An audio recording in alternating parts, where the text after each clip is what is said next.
I think medicine is an incredibly competitive career now. I do feel for this new generation who are all fighting against this with limited opportunities. 18-year-olds trying desperately to get work experience, for example. The system doesn't work well for those. They're thinking not necessarily exclusively about a career in a medical subspecialty. They're thinking about, well, if this isn't for me, what other opportunities are there? There's a huge interest in medtech. Professor Jag Dhanda, thank you so much for joining us. I'm really excited to talk to you about and understand your journey and your experience in the medical field. So what do you think, for aspiring medics, what do you think is the biggest misconception or myth? I think medicine is an incredibly competitive career now. There's no doubt that the goalposts have shifted to a higher level of attainment than perhaps a decade ago. And I think that's partly because there is this real super focus at a much earlier stage. I see undergraduates practicing microvascular surgery at weekends. And, at weekends when I was doing medicine and dentistry, that was our rest and recuperation time. And so there's a kind of a hyper focus continually on attainments of goals that are attributed significance. And those goals in those early careers in medicine are publications, presentations, appearance at conferences, participation in committee and local, regional, national events, maybe perhaps international for undergraduate level. So I do feel for this new generation who are all fighting against this really limited opportunities in higher specialty training. There's a real bottleneck in getting through, and it becomes a journey in which you'll see a lot of people fall by the wayside because they just don't have that real kind of commitment or dedication, no matter what. They're not prepared to sacrifice everything, and in some instances you do have to sacrifice a lot. I think that the greatest challenges of medicine, particularly centralized recruitment, is that it's very disruptive to your personal life. You could be appointed anywhere in the country. You could end up doing a lot of unsociable hours. I think things have improved significantly in terms of trying to get that work-life balance better with the European Working Time Directive and so forth. But it's still it's a hard slog. And I think if you're going into medicine assuming that there's this rich immediate reward, it's a long game. I think you'll have immense satisfaction in these small moments that kind of keep you going, but there's a lot of challenges that you'll face along that journey, and you'll have your highs and your lows and rely on your friends and family and colleagues to pick you up at those times when you're really feeling the pressure and really feeling the stress. And everybody reacts with stress in a different kind of a way. Some individuals can be much more can have a much more resilience in managing that. So I think it's not all rose tainted. There are challenges that you have to overcome, and it will test your resolve in what your ultimate goal and ambition is. Absolutely, and I think it's funny, isn't it? Because it's the bar is always getting raised. However, the subset of people that are willing to do that, to meet that new level, kind of tends to remain the same. Maybe it falls off a little bit, but I think, that's the thing. It's just that they just have to keep doing more and more, sadly, to stay ahead. Yeah. Okay. Well, talking of it, delayed gratification, what would you say for someone who is going through their application right now and is in, UCAT despair, or they're really struggling? What would you say is that pot of gold at the end of the rainbow in terms of the delayed gratification that people can look forward to, kind of universally, no matter what the current climate of medicine is? Yeah, I think medicine equips you with a set of skills that can be utilized in a number of careers that can go beyond medicine. What I'm seeing a lot of now with the new undergraduates is that they're thinking not necessarily exclusively about a career in a medical subspecialty. They're thinking about, well, if this isn't for me, what other opportunities are there. There's a huge interest in medtech in the new generation. Everybody wants to have a little side hustle and have other little fingers in pies. And I think AI's enabled that, to be honest. I think the new technologies have enabled that.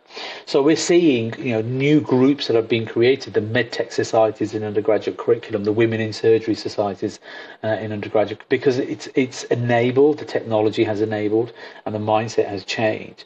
So I think you're equipping yourself with a series of skills that allow you to be potentially an effective communicator, managing teams, working under stress. Those sorts of skills can be used in careers well beyond medicine, whether you end up going into the city or working for a big pharma company. So I think it's still, but of course the journey itself, there's a real camaraderie, I think, in undergraduate training. You're together for 5 years and you're going to find somebody within those cohorts of 200, 300 students that you gel with.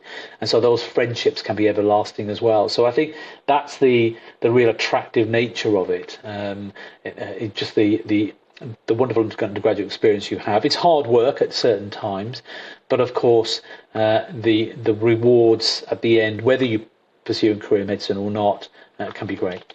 Yeah, it's there's a lot of bonding that goes through medical school. In fact, funnily enough, I'm meeting all of my contemporaries that I graduated with this weekend. Every couple of years, we'll go away and do a big trip together, and that's this weekend. So, yeah, I can attest to the bonds for life. Okay, so can we talk about Brighton? Is that okay? Can we talk about Brighton? Yeah, sure. What can you tell us about the program and the University of Brighton, whether people should consider going to Brighton? So Brighton is a relatively new university. When I say that, it's been around for a couple of decades.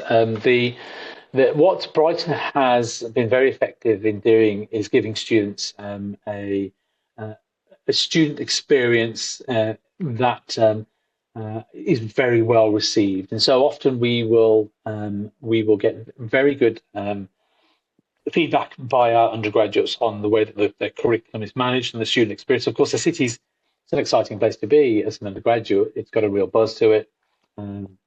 It's just outside of London, so in proximity to Gatwick and straight into London if you wanted to do that. And it's got a huge kind of social. It's got a huge social opportunity with the restaurants and bars and so forth. So it's a great place to meet. I think it's a great place to study. I've actually studied in 3 universities. I went to Bristol for my first 2 degrees, and then Liverpool for my PhD, and then medicine at Barts. And so it's given me a bit of an insight as to what each of these universities can offer. And they're all great places. You can go to any of these universities and have a wonderful time. I think what's nice about Brighton is that its location, its wonderful feedback from the student experiences as well as it grows and matures as a university. Fantastic. And yeah, it's a good point actually, because I always say to students I'm helping, don't ignore the city. The medical school is important, and the case-based learning, PBL, whatever it is, that is significant. But you've got to live in the place, right? Yeah. So, do you have any? Can you speak to, if you want to put some weighting on it, or just generally speak to how important the city that you live in is, rather than the university? Yeah, I think for me, my first degree was probably where I made the most of the city. As I then went and progressed and became, the priorities change over time as you grow older. So my priorities in my 30s and my 40s, my PhD, weren't so much to be engaging with undergraduates and students and living the student life. So if I reflect back on my experience in Bristol, another great city to study, had a wonderful time there, real camaraderie, a wonderful student city and experience, and fully kind of immersed into that experience as well, attending local events, local bars, restaurants, but also working within the city. The geography was really good in terms of proximity, and most undergraduate curriculum will have a fairly widespread geography in terms of allocation to the various parts of the region. So you'll spend 2 or 3 months when you're out of Brighton, perhaps in Eastbourne or in Chichester. Again, great coastal cities and a great buzz around that. We're certainly a little bit warmer and a little bit drier than up north. But you'll ultimately end up coming back into the city, and that's where you get to have your fun time and catch up with friends who are going through their undergraduate curriculum together. And it's not always necessarily exclusively medicine. You'll get some wonderful friends beyond medicine as well who are studying for other undergraduate degrees at the same time. Yeah, fantastic. Yeah, absolutely. I was a big ski and snowboard society person, and still stay in touch with those people as well. Yeah.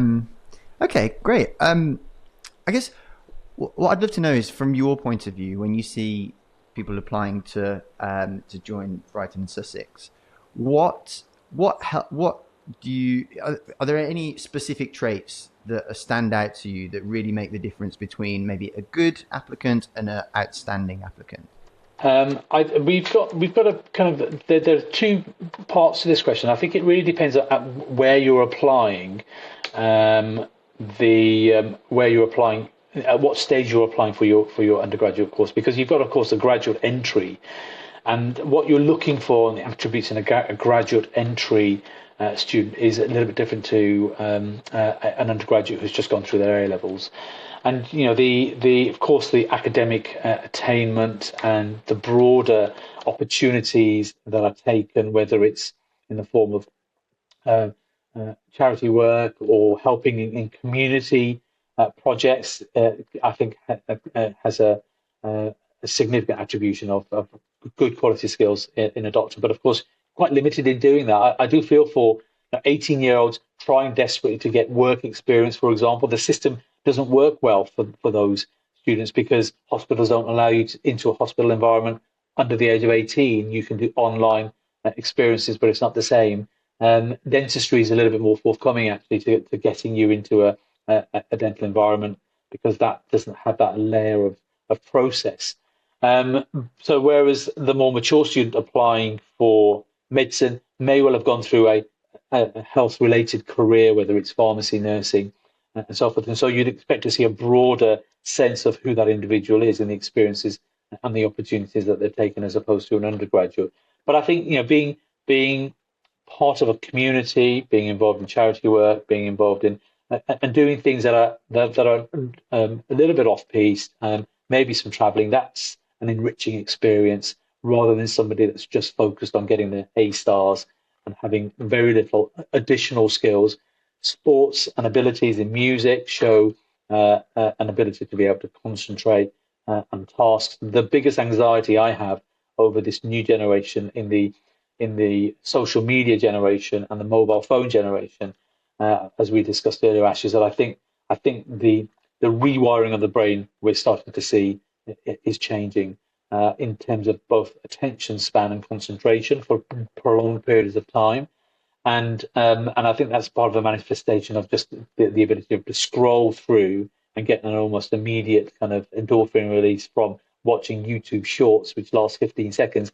So, sitting through a 45-minute lecture and concentrating is I think we're going to have to slightly change that approach in teaching and learning, because I think of the manifestation of how things have changed with social media and the mobile phone at a very early age as well. Unfortunately, you've seen children in their early teens who are completely addicted to these devices. And what you don't want is walk into a students' union with students not interacting and just sitting there looking at mobile phones instead. So, it's social engagement is really important. Mm. Do you find with that whole pattern that people have what I would call like a Hollywood desire to become a doctor, or like a fleeting desire where it looks really great on a 2-minute YouTube video, but actually they don't understand what's involved, and they kind of have more of a fantasy about it? Do you think that's increasing? I think you can put an Instagram overlay on medicine and make it look much more glamorous than it probably is. but that's not necessarily real world medicine. Actually, real world medicine can be quite nitty gritty. In the middle of the night, you're challenged in both your knowledge, but also your skill set. You're trying to cannulate a patient with no veins in the middle of the night, and you've got a long and growing list of jobs that you need to do. That's going to put you under pressure. That's going to test your ability to manage difficult scenarios.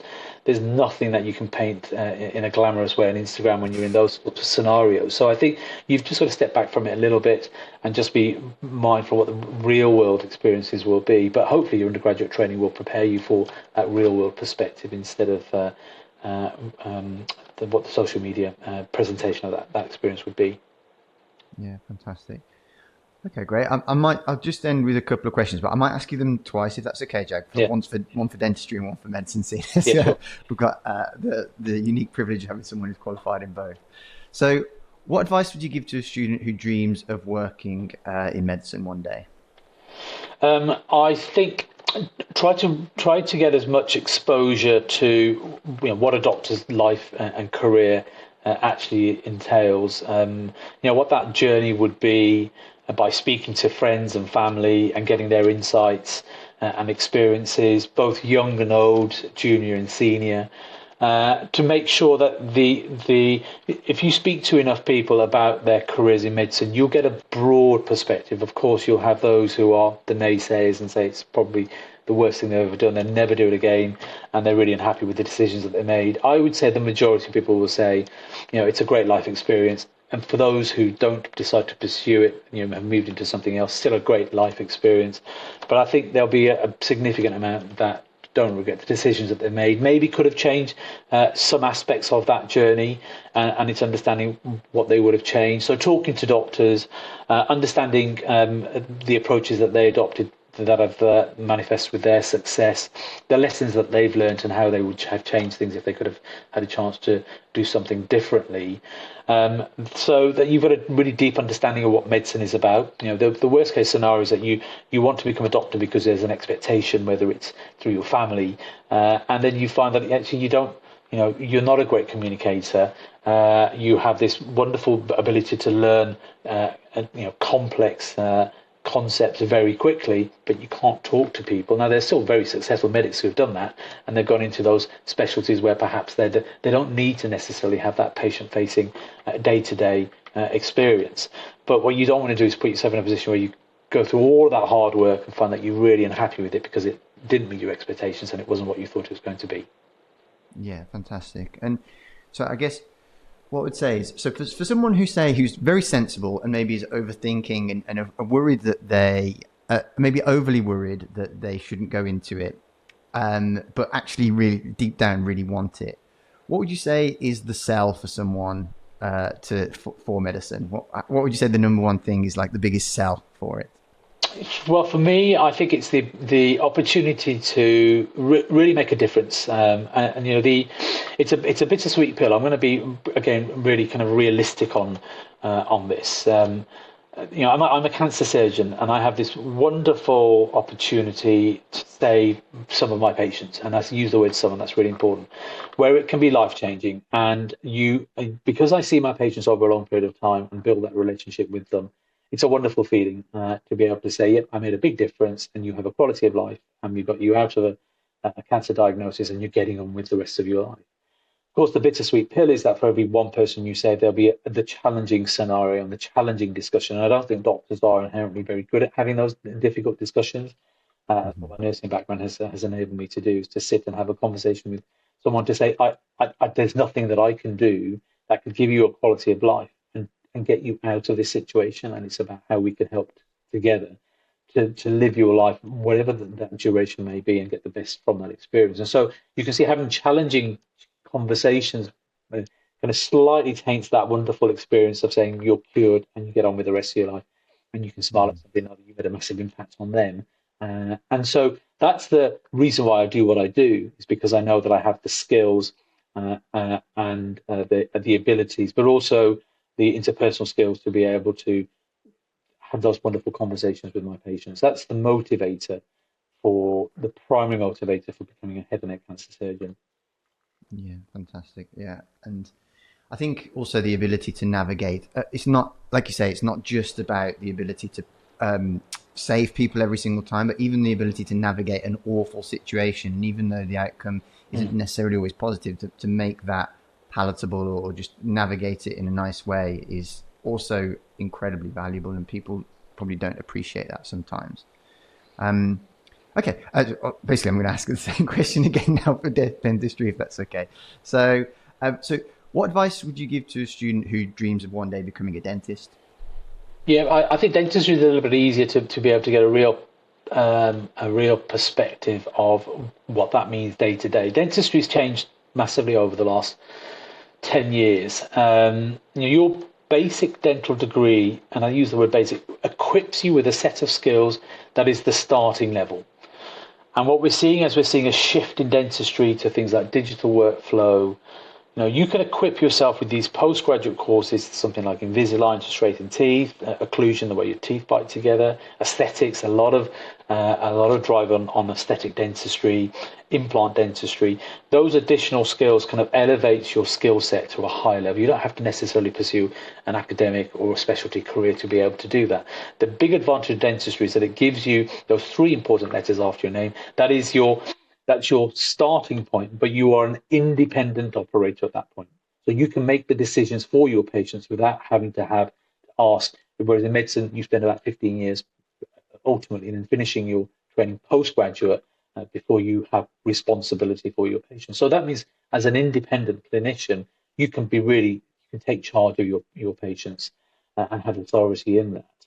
But the really other big advantage that dentistry offers is this the opportunity for a great work-life balance. If I look back now, my dental colleagues who have gone into practice, of course, I say that once you buy a practice, it's a labour of love because you're committed to that practice 7 days a week, 24 hours a day. So it's not necessarily the great work-life balance. But if you're an associate working in a practice, you can go to work and you can switch off at 5 o'clock and do that 2 or 3 times, 3 or 4 maybe days a week. Wonderful to be able to do that and have a shorter week. I think there's a massive move towards shorter weeks by dentists and new graduates coming through anyway.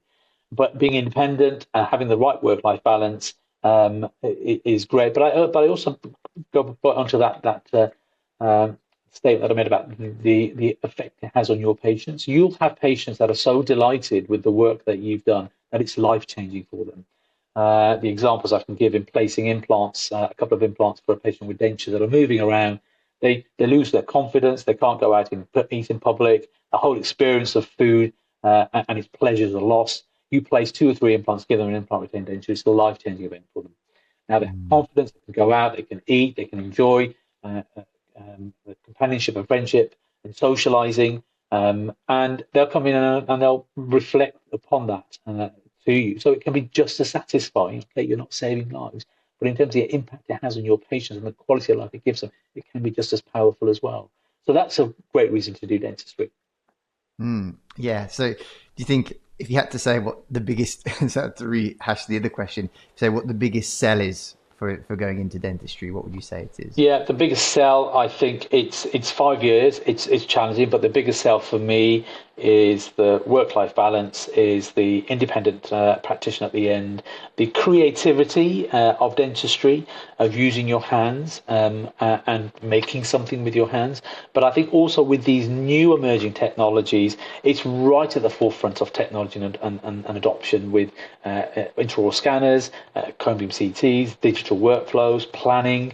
All of these technical aspects now manifest with really cutting edge approaches in being able to have predictable dentistry.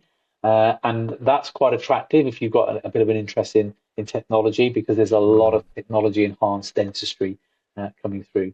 And we're in the process of submitting a bid for a new dental school at Brighton, which I think is in the public domain. And the entire bid is based upon the work in adopting extended reality and artificial intelligence in curriculum at an early stage, which I think there's no precedence for.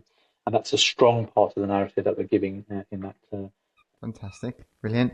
Well, Professor, thank you so much. Is there anything else that I haven't asked or you'd have liked to say that we didn't cover? I think the application process is really competitive. And if you don't succeed, try again. I'm a great example of that.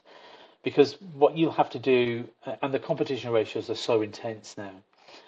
The universities aren't looking for the traditional dental undergraduate or medical undergraduate from 10 years ago, the high academic achievers. They're looking for a more well-rounded individual because what they don't want to do is spend all that time and effort in training somebody who can't talk to people, but also can't think of the benefits that their skills offer the wider community as well.